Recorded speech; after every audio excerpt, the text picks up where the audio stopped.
કે પરેશ ગોસ્વામીએ ક્યાંય પણ જો પૈસાની લાલચમાં આવી અને કોઈ કામ કર્યું હોય છે કે અથવા તો પૈસા ક્યાંયથી લીધા હશે તો જુનાગઢની બજારમાં એને ટકો કરી અને ગધેડા ઉપર ફેરવવાની અમારી સમિતિએ આજે નિર્ણય લીધો છે.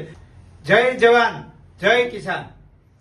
આજે અમે બધા જ કિસાન સહકાર સમિતિ જે એક આંદોલન લઈને સમગ્ર ગુજરાતના ખેડૂતોનો પ્રાણ પ્રશ્ન એવો દેવા માફી, 2019નો પાક વીમોની ઝડપથી ચૂકવણી અને 200 મણ મગફળી સરકાર ખરીદે, આ 3 માંગને લઈને 10 ઓક્ટોબરથી જે શરૂઆત કરી છે જુનાગઢથી અને પરેશભાઈના નેતૃત્વમાં, એ અમે જે માંગ મૂકી અને સરકારે સુધી એ વાત પહોંચી ત્યારે સરકારે એ માંગને સમજવા માટે આમંત્રણ આપ્યું અને સમિતિ ગુજરાતના કૃષિ મંત્રી સુધી રૂબરૂ મળી અને આ 3 મુદ્દાની રજૂઆત કરી છે. મિત્રો, ત્યાર પછી જેમને જાણકારી નહોતી અથવા તો અમારી જે સમિતિમાં ત્યાં હાજર નહોતા એવા લોકોએ સોશિયલ મીડિયામાં પોતાની વાતને મરોડી તરોડી અને મૂકી છે અને જે માંગ છે ખેડૂતોની જે છે એ વાતને ડાયવર્ટ કરવાનો પ્રયત્ન કોઈને કોઈ તત્વોએ કર્યો છે. એટલે આજે અમારે થોડાક ખુલાસા એની સામે કરવા છે. અમારી જે 3 માંગ છે એ સરકાર જ્યાં સુધી ન સ્વીકારે ત્યાં સુધી ખેડૂતો વતી અમારી કિસાન સહકાર સમિતિ એ લડત ચાલુ રાખશે.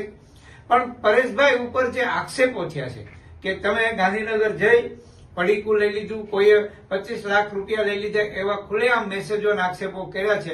સોશિયલ મીડિયામાં આજે પોતાની વાત રજૂ કરવાનો સ્વતંત્ર અધિકાર છે, પણ એનો અર્થ એવો નથી કે જ્યાં સુધી તમારી પાસે પુરાવા ન હોય, કોઈ પણ પ્રકારના એવિડન્સ ન હોય અને તમે ગમે એવા ગપગોળા ચલાવો એ બિલકુલ વાજિબ છે. એટલે આજે અમારે ખુલાસો એ કરવો છે, પરેશભાઈ ગોસ્વામીએ જો કોઈની પાસે પુરાવા એવા હોય કે એમણે સરકાર પાસેથી પૈસા લઈ લીધા છે, પડીકું લઈ લીધું છે, 25 લાખ લઈ લીધા છે, આવી જે વાતનો એક પણ પુરાવો તમારી પાસે હોય તો અમારી સહકાર સમિતિ જે છે આ કિસાનો માટેનું જે આંદોલનની લડત વાળે એ સમિતિ વતી હું આપને આહવાન કરું છું, અમારી સમિતિનો સંપર્ક કરો અને પુરાવા લઈને આવો.